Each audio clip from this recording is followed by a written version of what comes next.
Welcome back to the podcast. I'm your host, John Cartwright. What I thought we'd talk about today is motivators. And the main reason I want to talk about motivation and motivators is that you don't have to look too far, like, Google YouTube or just watch any of the who's who, I guess, on, any social media. Really just keeps talking about like motivation.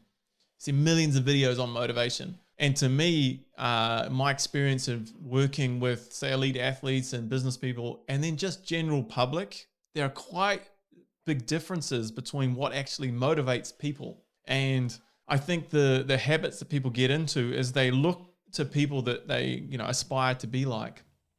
But what they don't realize is that they're feeling like it's just a lack of motivation that they have is the gap between them and these people that they sort of aspire to be like. But it's actually like a little bit more complex than that.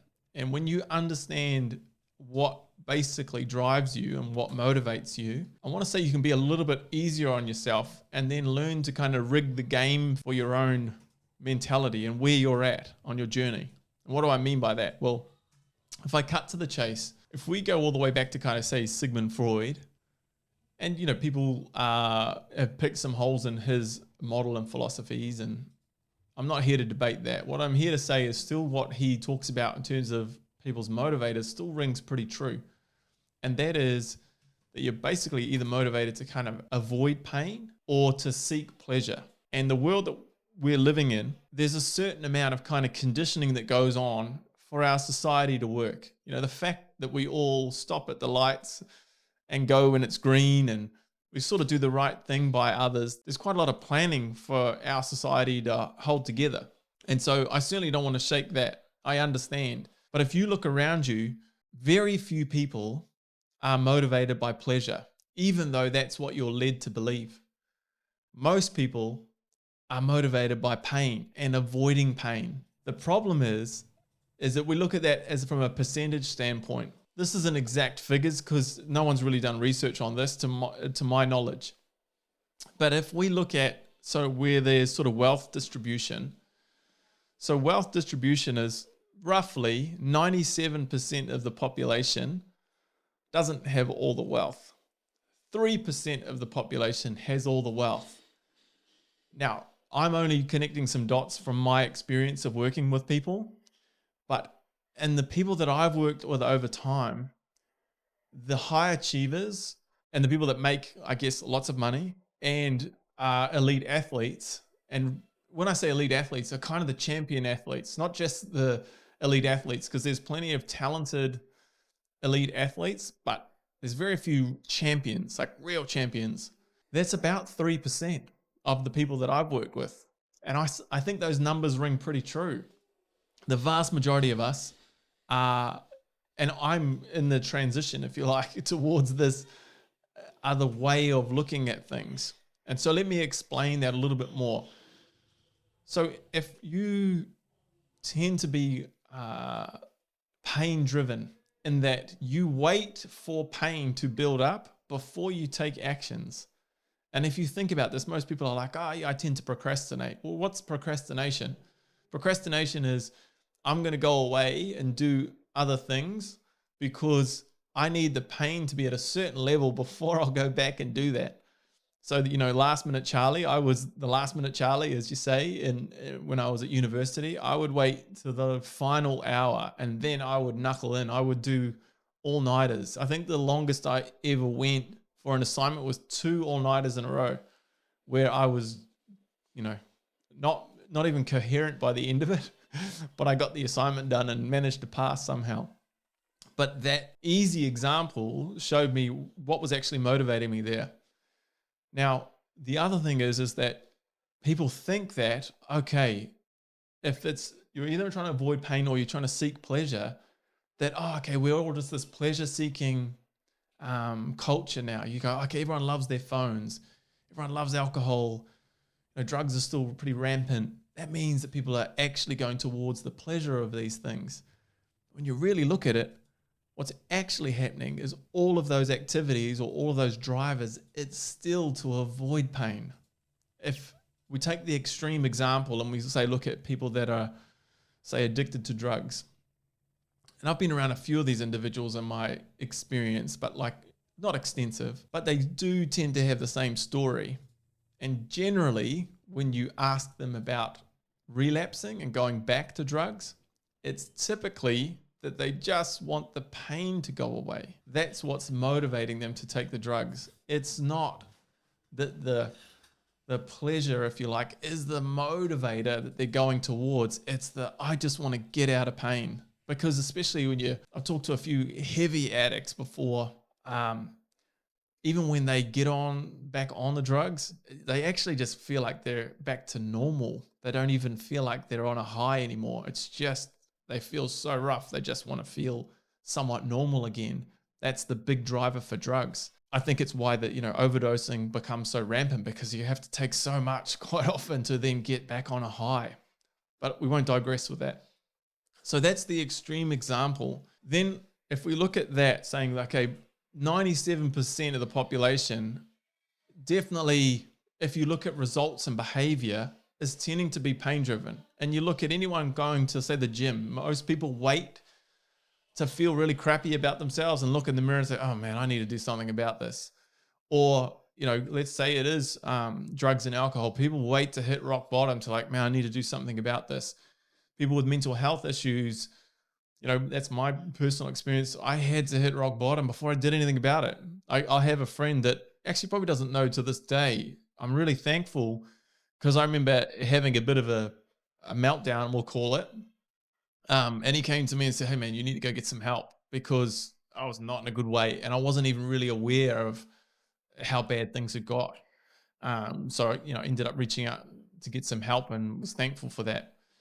But if you can understand that and not judge it, it's just normal. You can start to say, oh, okay, the vast majority are pain avoidant. I wait for pain to get high enough in order for me to do something.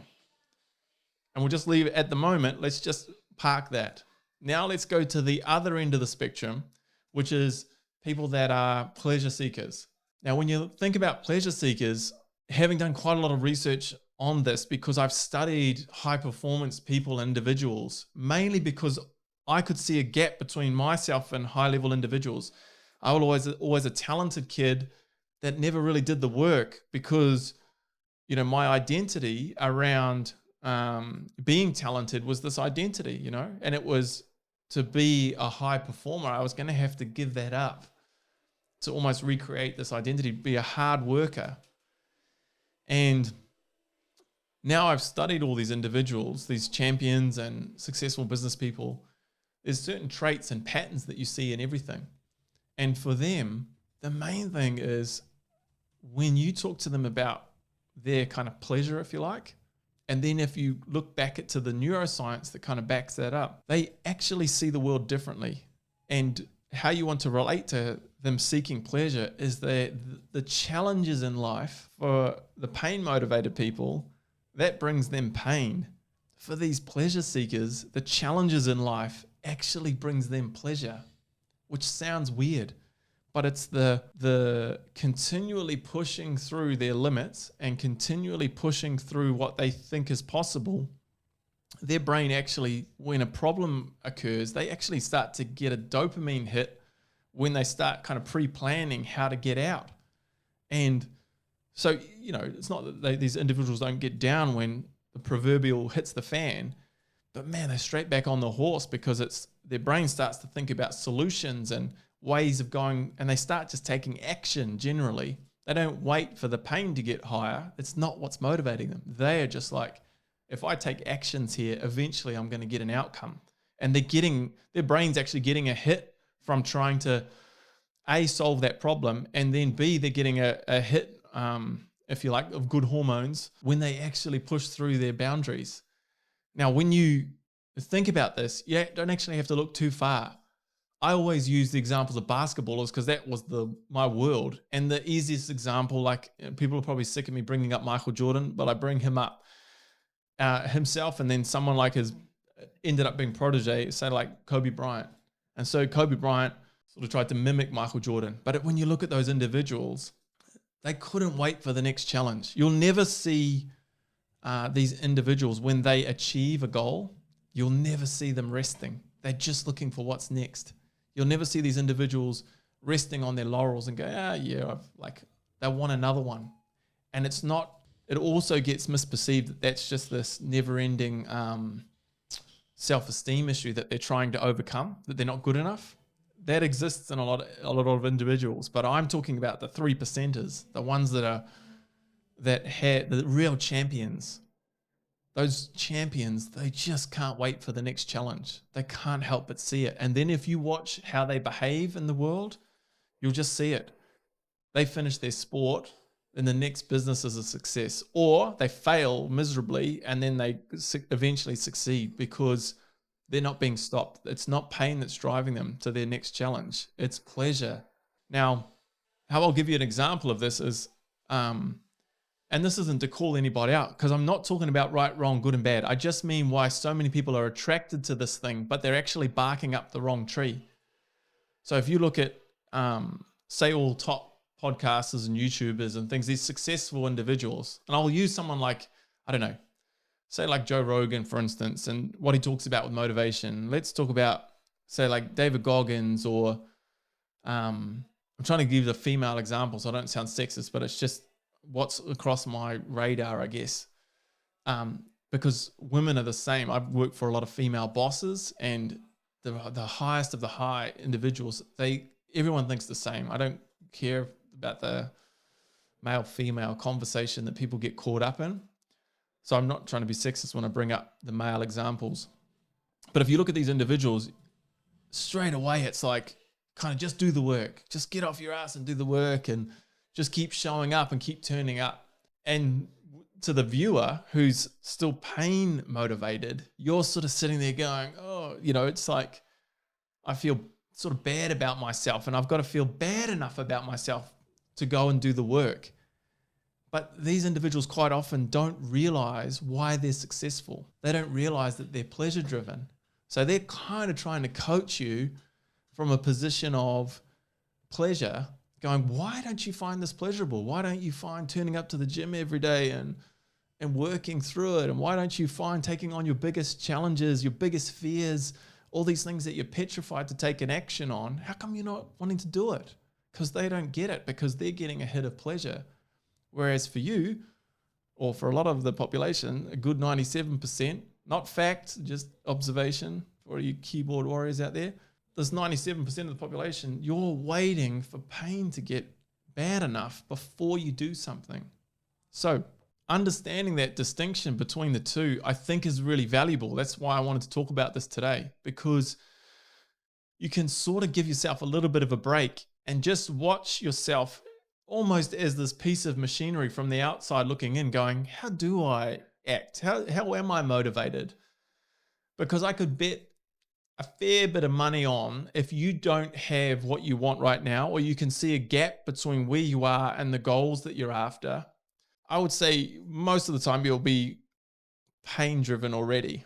Because if you're pleasure driven, you wouldn't be wondering. You would just be in action around it and finding the individuals that you need if there's gaps in your knowledge. So if you're sort of stuck going, I don't know what to do, for instance, look, I could bet the farm on the fact that you'll be pain driven.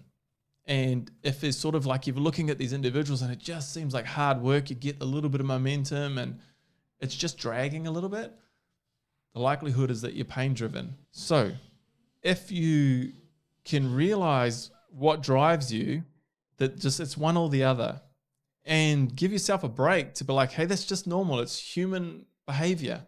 If you are more pain driven, to get the most out of you isn't to keep talking to or listening to these pleasure driven individuals, because potentially you're going to get nowhere, because you're just going to kind of feel bad about your lack, what you lack and what they have. And you're like, how do I bridge this gap?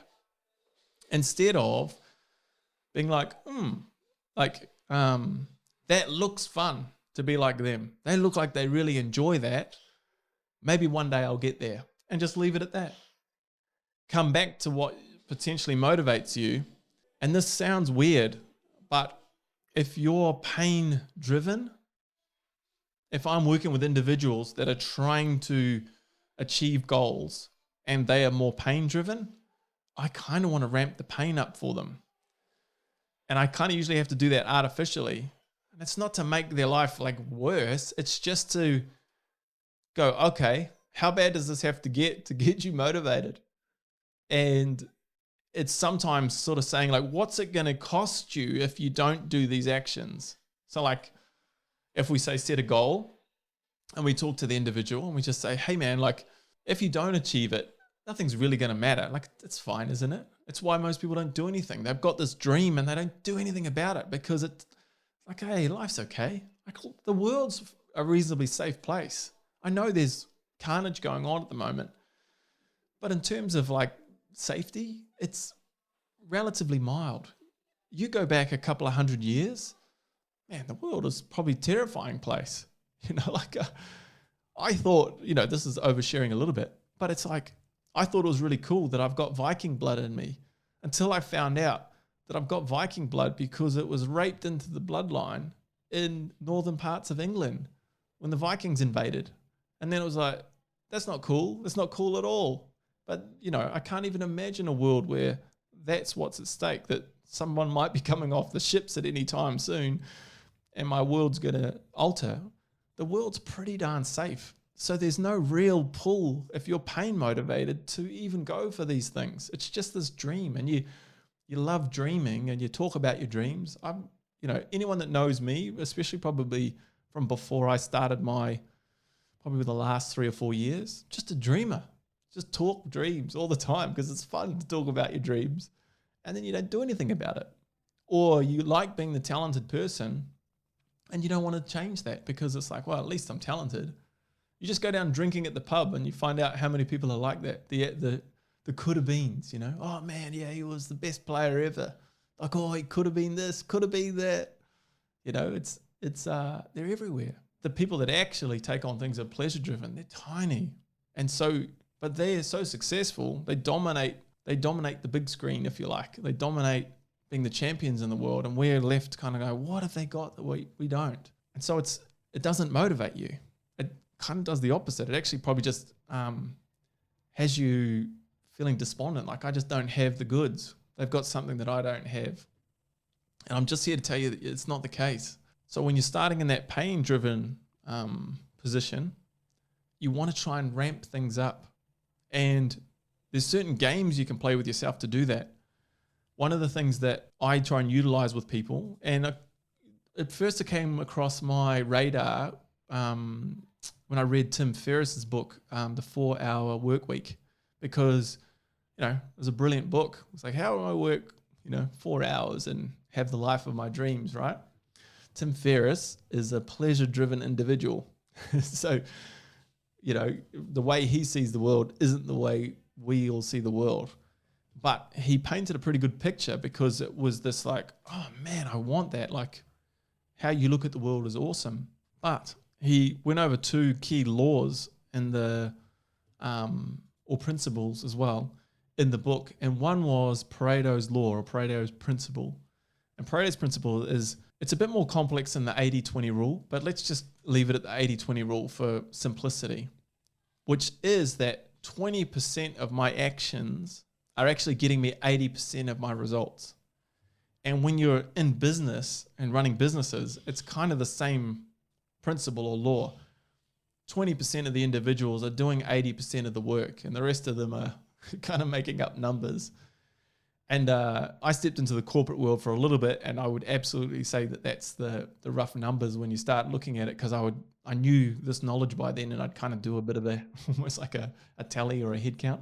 So if you know that this 20% of your actions are getting you 80% of your results, then you can kind of ramp this pain up and say, if I was to do something, what's the most important actions I could take? What's the 20% that would get me my 80% of my results? So let's just say, for instance, let's like use a classic one of like, hey, I don't have the body that I want, but it's not that bad.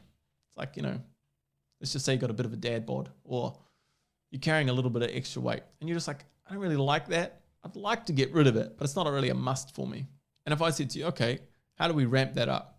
One way might be to say, what's the 20% of the actions around that would give you 80% of your results? So the easy thing might be, is the 20% would be like, right, well, it's definitely training, I only need to train 1 hour a day, 6 days a week. And in terms of my day, that's even less than 20% because it's 1 hour of my whole day I just need to do. And then diet might be like, I just need to eat 80% good food and 20% bad, which is kind of like that in reverse. But it's sort of the, out of all the things I'm doing in my day, how often am I eating? And so all you have to do is say like, right, I've got this exercise to plan out and I've got this food I need to kind of take care of. And it's so weird to look at it through that lens. But if you go, that's 20% of the things that you're doing in your life. It's not, you don't have to change you. You don't have to change everything about yourself. It's just these tiny things that you need to shift really. But then we need to try and ramp the pain up because the pain's not there yet. We just need to say, right, the ease of it is, man, 20% of what you're going to do is going to get you 80% of your results. So like, what's the easiest food to cut out? What's the easiest thing here? Like, what can we set up? And then all of a sudden you're like, man, dude, it's quite easy. Then we've got to ramp the pain up. So there's a law, Parkinson's law, which is sort of like, it's almost like bringing that procrastination model and ramping it up for yourself. How do I hype myself up a little bit? So if you can actually bring some scarcity to what you've got. So if you say to yourself, shoot, I really only have 2 hours out of my day that I can do all of these things that I need to do for my success in this area. You're like, I've only got it. Or you even for exercise, you're like, I've only got this hour. That's all I've got. I've got time for to be able to exercise. So you sort of change the script. You're like, I've only got an hour to do this. There's going to be no other time to do it. Just an hour. And it might sound like a bit woo-woo, like as if you can do that. But if you just start planning in your day and saying, oh my God, this is the most important thing I've got to do. This 20% is going to get me 80% of my results. And shoot, I'm only going to have an hour to get this done. Then all of a sudden, just as you're planning out your day, you're panicked as to where you can sort of fit your hour in of exercise because there's no time. You've got no time in the day to do exercise. And so this excuse that everyone usually has, which is like, I just don't have time to exercise. What's happening is it's like, let's say you're trying to lose weight. Well, then the pain of all your other problems is absolutely overriding the pain of your wanting to look better.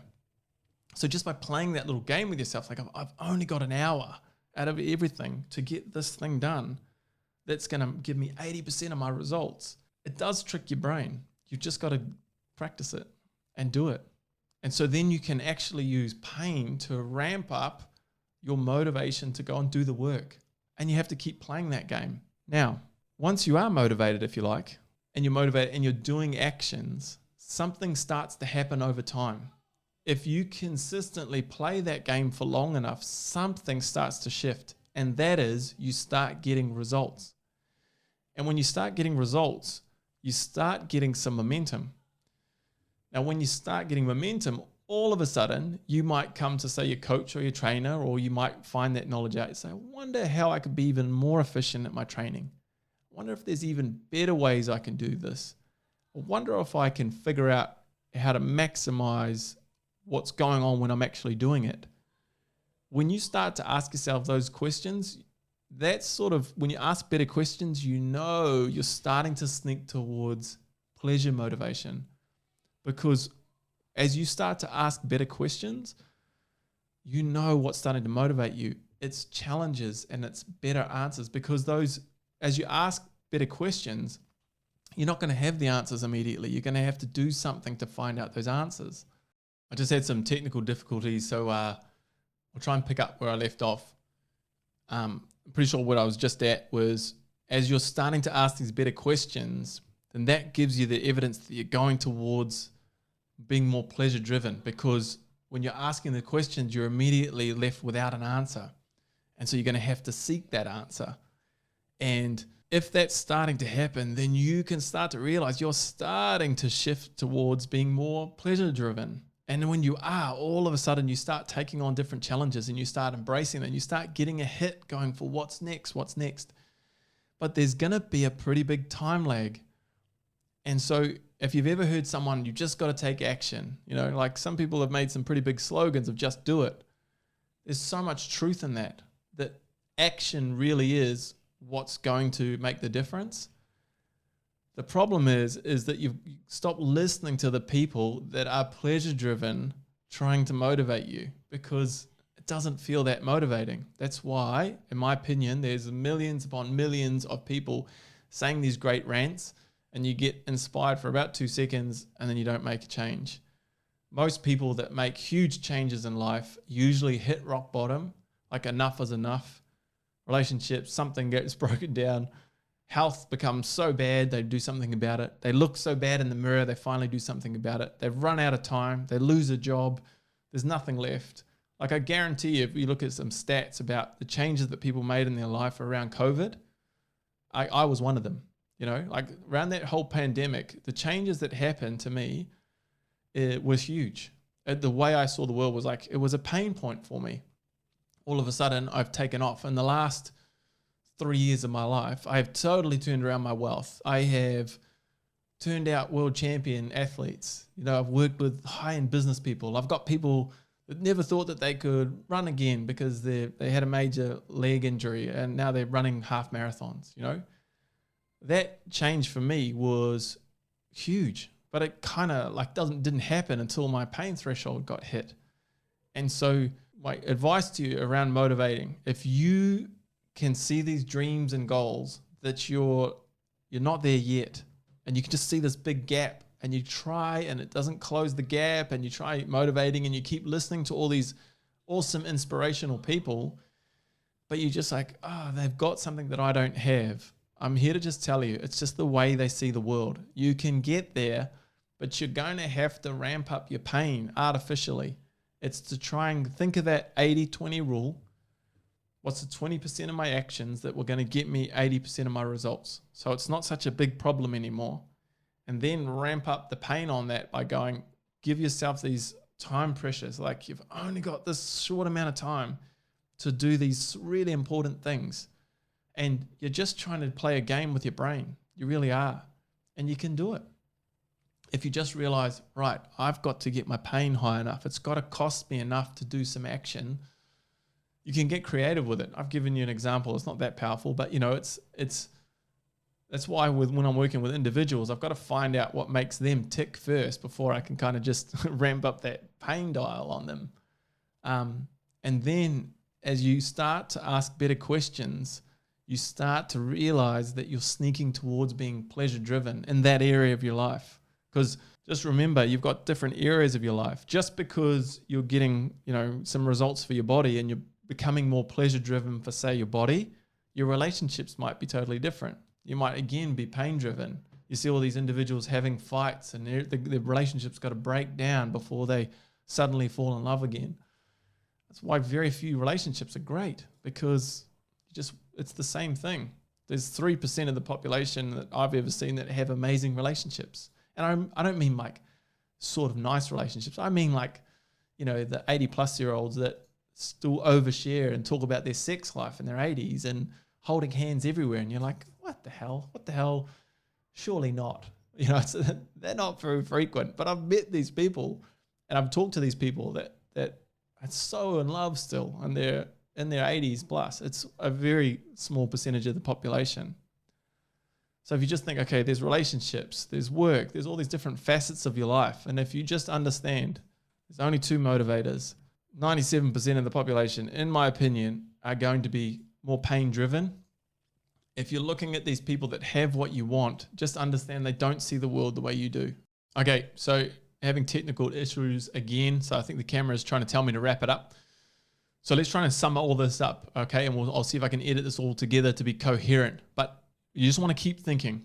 You're either going to be pain motivated or you're going to be pleasure motivated. The vast majority of people are pain motivated. So you could probably start there. Then if you're going to make a change in that, you want to think about that 80-20 law, that Pareto's principle, that 20% of your actions are going to get you 80% of your results.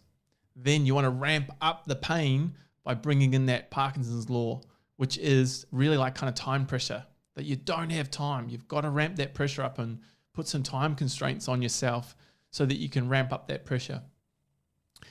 Then from there, as you take actions consistently over time, some things are going to start to happen and you'll start to see yourself asking better questions. So you'll know that you're starting to shift towards pleasure-driven when you can't wait to figure out the process. You actually enjoy the work. You enjoy the challenge that's coming, because as you start getting results, some more questions come up and some more actions need to be taken. And then once you start looking forward to that, you know where you're starting to sneak.